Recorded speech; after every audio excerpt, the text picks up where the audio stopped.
We're talking with Anders about how information architecture does or does not affect public policy.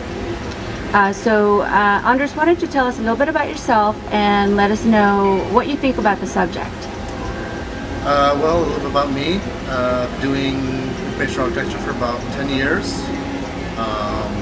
Currently working at a startup in New York City, and work for agencies, multinationals, large agencies, small agencies, and so forth. And what was the question? I'm sorry. Can you repeat the question? How do you feel about, or what do you think about the idea that information architecture can affect public policy, or whether or not it does not affect public policy? So I think information architecture currently does not affect public policy as much as it should, or is not taken into consideration to the extent that it should be.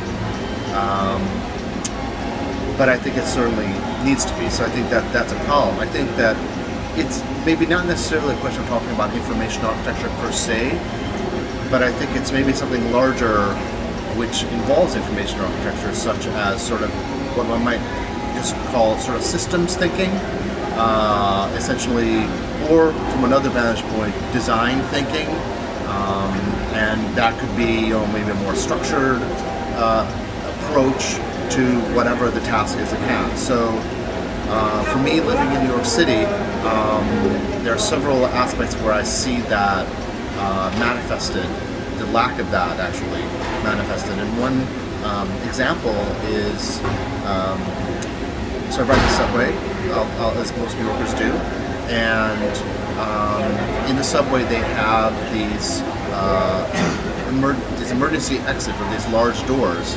And for a long time it was a problem because people with their bikes, or people with their buggies for the kids and so forth, they weren't able to access to the turnstiles, so they had to try to track down an exit where there was an attendant that could from the outside that could open these larger doors and allow them to exit that way. So what they did, the solution that they came up with to address this problem, was they took the push bar doors that one normally might find in a building, like as an emergency exit, and as normally is the case with those doors, when you press the bar, there's a loud alarm that sounds, right. And which is pretty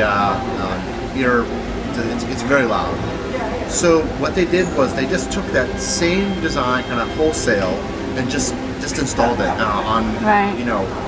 Basically across the entire New York City subway system, which is a huge system, many stations, probably hundreds of these doors that were installed. Right. And so what's happened is that New Yorkers, being they're in a hurry and they don't really care, they'll just they really won't. They'll just press these doors, and you'll have basically this ruckus basically at every single time a train arrives, and when there's a bunch of people arriving, there's like this alarm that goes off, which is somewhat bizarre.